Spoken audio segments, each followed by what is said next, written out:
Assalamualaikum warahmatullahi wabarakatuh. Bismillah, alhamdulillah, wassalatu wassalamu ala rasulillah Sayyidina Maulana Muhammad ibn Abdillah wa ala alihi wa sahbihi wa man tabi'ahu wa la hawla wa la quwata illa billah, amma ba'du. Saudara-saudara, untuk paruh kedua ini akan kita lanjutkan kuliah kita. Dan kemarin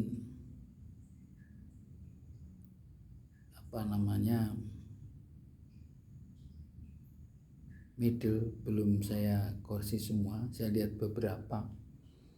Cuma sayang ada yang tidak mencantumkan kelas, jadi susah bagi saya untuk mengkelompokkan kelas mana ini. Untuk itu besok lagi kalau ada tugas atau ada apa, tolonglah namanya disebutkan dengan jelas, kelasnya kelas apa, nanti biar membantu saya di dalam melihat perkembangan saudara-saudara. Oke, saya akan lanjutkan.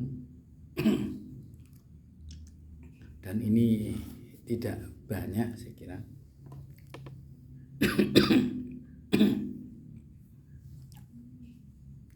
Ini sekarang berada yang abajadun yang ketiga, abajajim ketiga. Jadi kita menjelaskan satu taraddudul lafdhah baina maknaya ini yang hakikiyah ini. Ada satu kata yang mencakup mempunyai dua makna, yang makna itu sama-sama hakikat. Yang kemarin itu satu kata punya dua makna, yang satu makna hakikat, yang satu makna majaz. Majaz itu makna yang tidak sebenarnya. Seperti kemarin kata au yumfau, itu dinafikan apa? Kalau majaznya di penjara.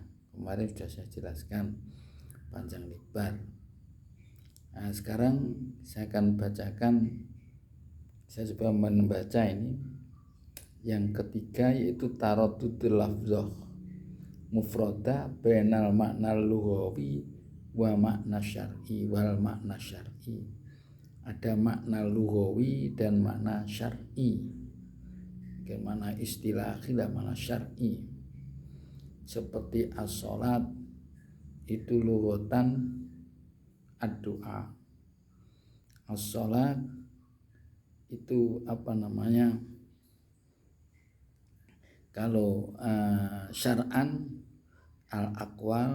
aqwalun wa af'alun muftatahatun bitakbir wa muhtatamatun bitaslim. Ada aqwalun wa af'alun mahsusatun yang muftatahatun bitakbir wa muhtatamatun bitaslim, itu namanya sholat. Jadi itu makna ini ya, itu siaknya Anda harus tahu itu.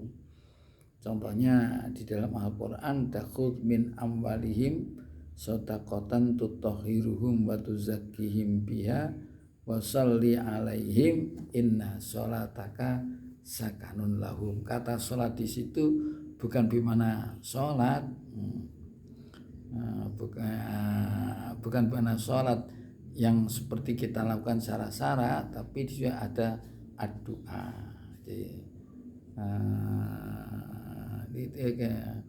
Wa sholli alaihim, ya, doakanlah mereka. Inna sholataka, karena doa Anda terhadap muzaki itu sakanun lahum, bisa menjadi penenang kepada sang muzaki. Ya. Sekarang berikutnya saya bacakan ya. Bismillahirrahmanirrahim. taraddudul lafzah mufradah bainal makna lughawi wa makna syar'i makna syar'i. Di kerancuan satu kata lafaz yang satu kata itu antara makna lughawi dan makna syar'i.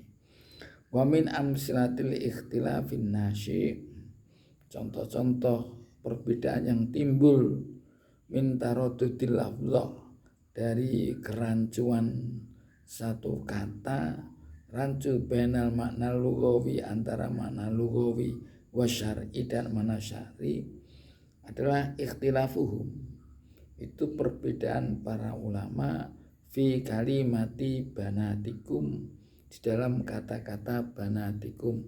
Banatukum ya khurrimat alaikum ummahatukum wa banatukum. Jadi kata-kata banatukum al-waridah yang ada fi ayatil muharramati, di dalam ayat-ayat yang mengharamkan menjelaskan wanita-wanita yang diharamkan.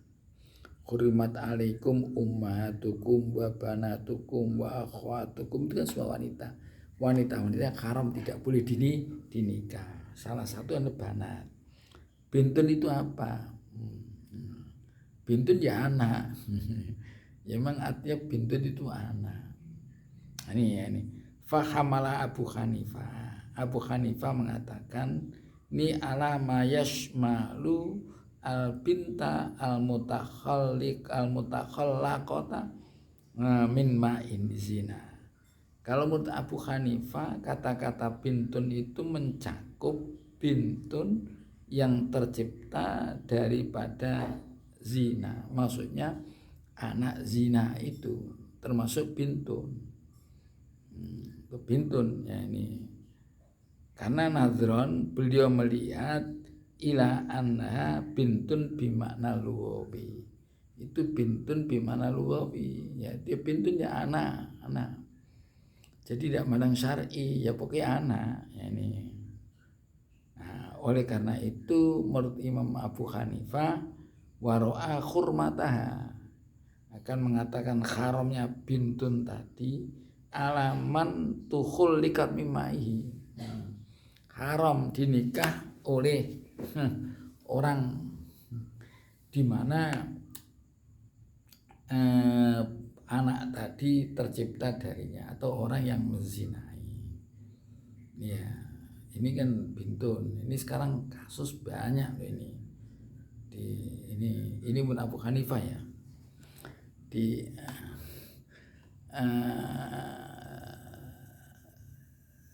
Contohnya ini ada seorang wanita, kemudian dia itu zina, terus punya anak wanita. Ini menurut Imam Abu Hanifah haram dinikah itu. Yang penting karena itu menurut bintun bimakna lughawi. Jadi bintun yang bimakna lughawi. Jadi itu tercipta dari dia. Ini nanti dampaknya banyak Hanifah. Dampaknya banyak. Beda dengan ini ya, waro asy-Syafi'i, beda dengan Imam Syafi'i. Annaha la tatanawaluha. Kalau Imam Syafi'i tidak mengena sampai di sana. Jadi anak yang tercipta dari air zina itu tidak termasuk anak.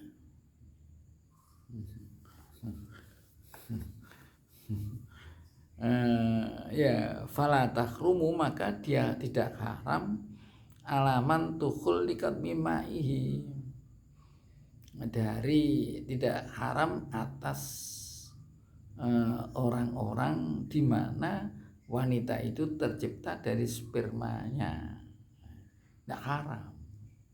Nadron karena dia melihat ila anna laisat bintan syar'iyatan, bukan bintun secara syar'i. Jadi ada bintun lughawi, ada bintun syar'i. Ini berarti jadi kalau bintun syar'i, nah itu saya nanti tak bacanya bidalili adami taurithiha, dengan dasar, dengan dalil ya, adami taurithiha, bintun tadi tidak berhak mendapatkan warisan dari ayah yang ini, ayah biologis lah, ayah biologis ya. Wa adami ibahatil khalwati biha, dan itu tidak bolehnya khalwah ya, dengannya. Jadi seorang ayahnya itu tidak boleh khalwah dengan bintun bintun ya, nggak boleh, bintun al-mutakhallaqah tadi mimma izina, nggak boleh. Karena apa? Dia itu orang lain. Nah ini wa adami subutil wilayah 'alaiha, dan tidak boleh si ayah tadi menjadi wali terhadap bintun tadi. Nah, ini karena dia mengatakan ya, ini waman syawhadal khilaf, tak baca dulu aja nanti.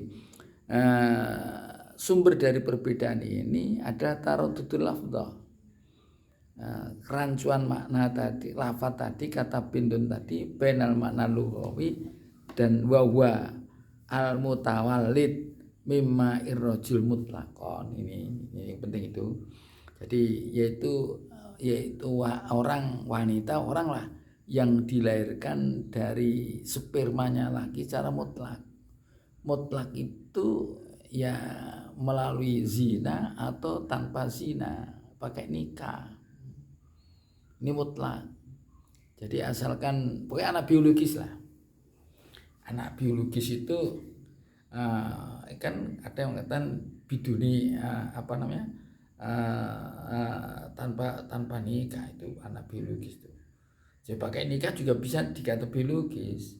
Tapi di sini al haqiqah syar'iyah tadi, haqiqah syar'iyah itu bahwa al khususul mutawallid min ma'ir rajul fi dhilli nikahin syar'iyyin sahihin.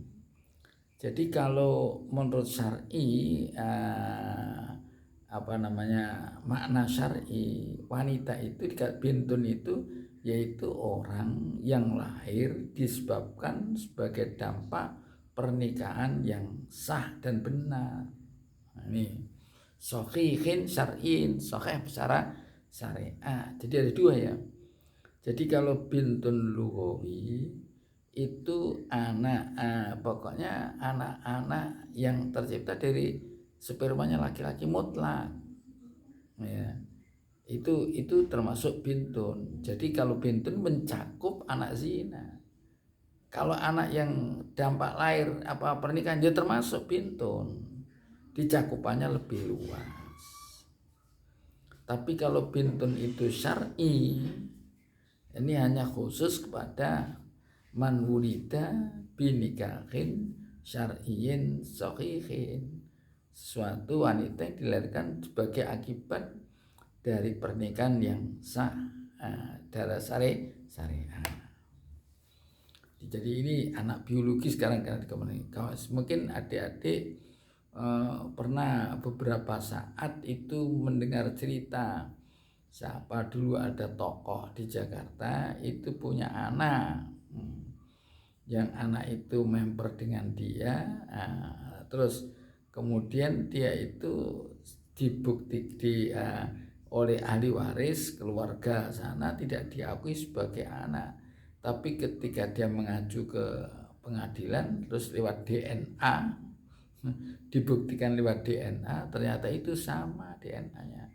Dia terus maka dikatakan anaknya. Ketika itu dia dituntut harus diberi hak waris. Nah, ini kan repot. Kalau gitu kan pengadilan kita mengikuti, ya ada yang boleh kan, ada tadi menurut Imam Abu Hanifah. ya. Tapi Imam Syafi'i tidak boleh, karena syaratnya bintun itu tadi adus man wulida binikahin syar'iyyin sahihin. Ini hati loh, ini perempuan ini. Nah ini contohnya gimana? Ini kalau LKMD ya, karena ada dulu ada lamaran Kerry, mentennya dulu, hamil dahulu. Lamarannya Kerry, jadi ketika nikah sudah berbadan dua. Ternyata punya anak, anaknya perempuan. Ini gimana? Sudah nikah ya, nikah, ketika proses nikah ini mereka sudah berbadan dua. Ini kalau kita melihat nikahnya gimana? Ini menurut Imam Syafi'i sah, nikahnya sah. Jadi berbadan duanya, zinanya haram, tapi dia sah. Abu Hanifah sah, zinanya tetap haram. Imam Ahmad bin Hanbal sah, Imam Malik juga sah. Nggak tahu ini kayaknya keliru. Yang saya itu hanya Imam Syafi'i sah. Soalnya kalau menurut Imam Ahmad bin Hanbal ini mu'taddah. Jadi wanita-wanita macam itu mu'taddah. Jadi kalau pas dalam keadaan berbadan dua harus iddah. Jadi iddahnya ya watul hamli. Berarti tidak boleh wanita-wanita yang sedang hamil itu proses nikah, tidak boleh menurut Imam Ahmad bin Hanbal, ya nggak boleh, karena wanita itu mu'taddah.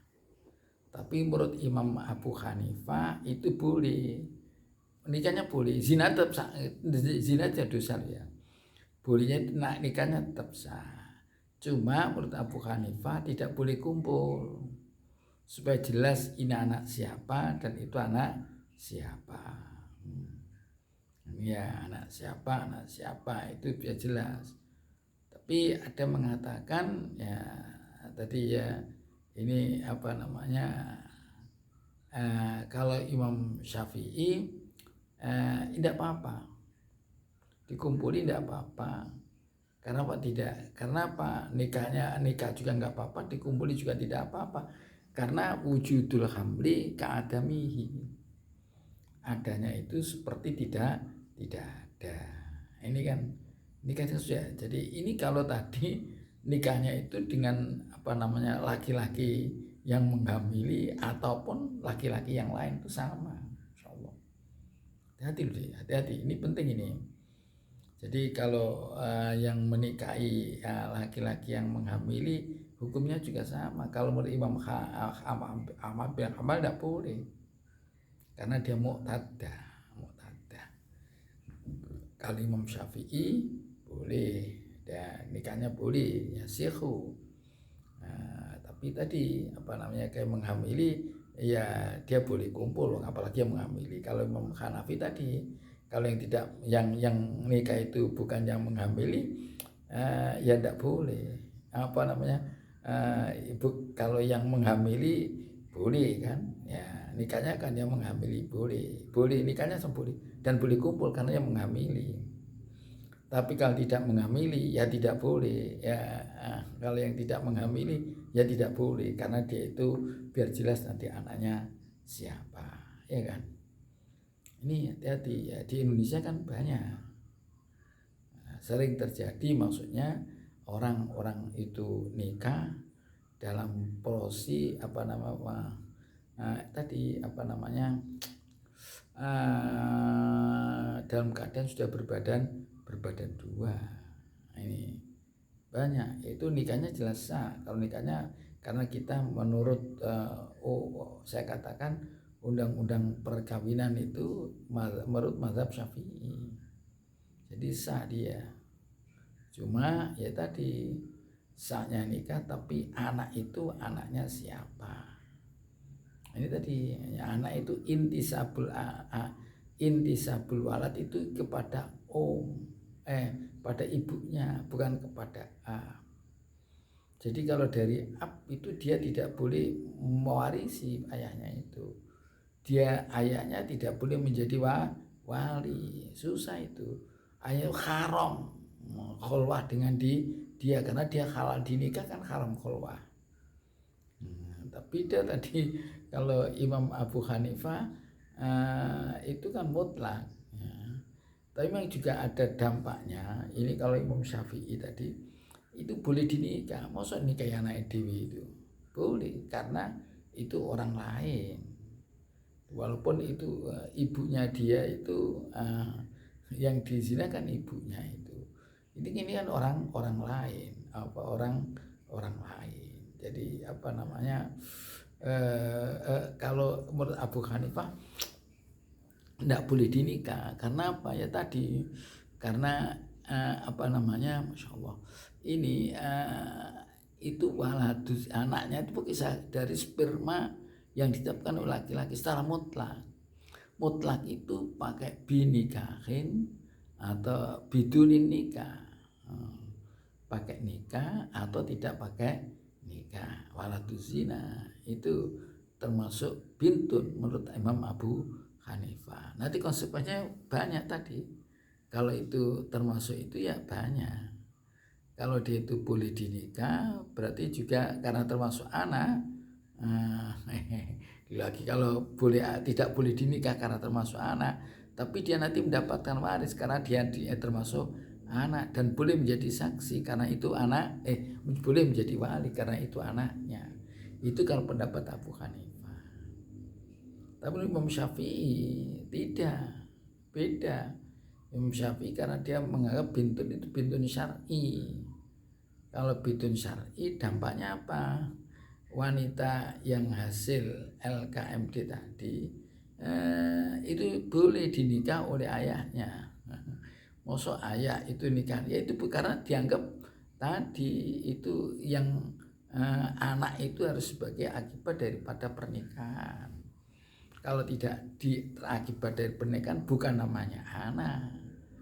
Jadi intisabnya itu kepada tidak kepada A.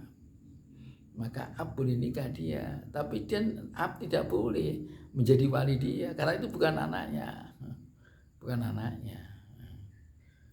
Ya, dan demikian juga dia tidak berhak mendapatkan waris dari ayahnya. Tidak bisa dengan atas nama ibnu, tidak bisa. Yang lain juga nggak bisa kalau dia itu orang lain. Ya, paham ya? Ini agak penting ini. Kelihatannya soalnya ini banyak yang LKMD, hati-hati kalau LKMD terus punya anak wanita ini terus gimana solusinya karena yang pihak laki-lakinya nggak bisa menjadi ini wali. Solusinya kalau di Indonesia itu walinya wali hakim siapa yang ditunjuk oleh pemerintah itu ya KUA itu, kepala KUA itu boleh menikahkan atas nama hakim. Itu jadi loh ini kalau nanti dinikahkan ini dampaknya luar biasa deh. Soalnya contoh ya orang tuanya menurut Syafi'i tidak boleh nikahkan, tidak boleh jadi wali. Terus dia ngotot jadi wali. Kan nikahnya anaknya kan tidak sah.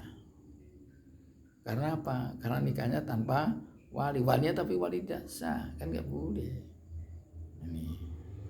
Jadi ini harus sadar bahwa ini banyak terjadi ya orang tua macam ini.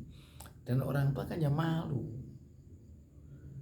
mau ngomong ini bukan anak saya tuh nikah dulu kedaulan, hamil dulu baru nikah. Itu bahaya, itu tidak boleh nikah. Itu menurut pendapat Imam Syafi'i. Dan di Indonesia itu kebanyakan mazhab Syafi'i.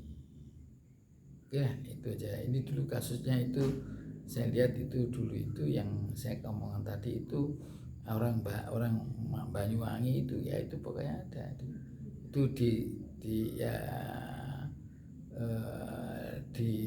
sampai ke mahkamah ini konstitusi mahkamah ini dihukumi dia itu jadi tidak berhak mendapatkan waris karena berdasarkan tadi DNA biologis. Biologis kan lugawi, anak biologis. Kalau Syafi'i tidak, harus anak sebagai dampak dari pernikahan yang sah. Itu di biologis juga, ya, iya kan? Tapi sempit, dibatasi hanya anaknya seseorang tadi sebagai dampak pernikahan yang sah. Kalau tidak ya tidak. Oke ya, saya kira itu saja. Ini aja penjelasan, tidak usah ada tugas ini. Soalnya saya mau koreksi banyak, berarti ini untuk kali itu aja. Dan tolonglah itu besok lagi kalau ada tugas itu nama dan kelas disebutkan, supaya tidak memberatkan saya. Saya kira cukup. Assalamualaikum warahmatullahi wabarakatuh.